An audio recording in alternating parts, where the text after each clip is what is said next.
Early theater in the United States. So far, you've read little about the history of theater in the United States.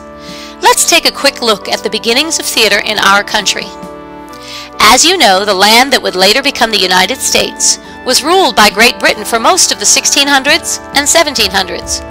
Therefore, it is only natural that theater in the colonies would be an extension of the theater popular in England during that period. Very few official records of colonial productions exist for theater activities in the 1500s and 1600s, but we do know that students presented plays at Harvard College and at William and Mary College in the late 1600s. We also know that a theater was built in 1716 in Williamsburg, Virginia, but we don't really know what was performed there. Small troops of amateur strolling players were at work in Philadelphia and Lancaster during the early 1700s, but it was hard for theater people to make a living performing because strong religious beliefs made theatrical performances unpopular. In 1745, John Moody, an English strolling player, arrived in North America. He saw the new territory as a great opportunity for performers.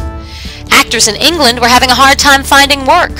So after returning to England, Moody sent a company headed by David Douglas back to Jamaica in 1751. Other English companies also began to tour the Americas. One such company, the Hallam Company, established a theater in Williamsburg in 1752, making it the first professional theater in America. From these earliest beginnings, permanent playhouses began to be established in major cities all along the eastern seaboard. Acting troupes traveled from one city to another to give their performances since one area could fully support them. Theatrical activity diminished during the Revolutionary War, but was quickly reestablished in the 1780s. For example, Thomas Wignell, who had acted with Hallam's troupe, built the Chestnut Street Theater in Philadelphia and traveled to England to gather actors to appear there. Eventually, 4 major theater areas were established: New York, Philadelphia, Boston, and Charleston. Most of these theaters performed English plays. To these were added plays by American playwrights Royal Tyler, William Dunlap, and John Howard Payne. After the War of 1812, settlers began to spread west, taking theater with them.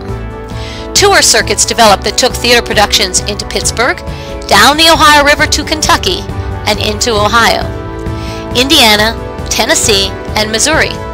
This period, 1807 to the 1860s, was dominated by steam travel, and many companies performed in floating theaters, huge showboats that sailed up and down America's rivers. While the U.S. was expanding west, the eastern seaboard was also booming with new industry. The steam engine had revolutionized the way products were made. Areas such as New York saw huge population growth as more people arrived from Europe, and people from rural areas swarmed to the jobs in the new factories.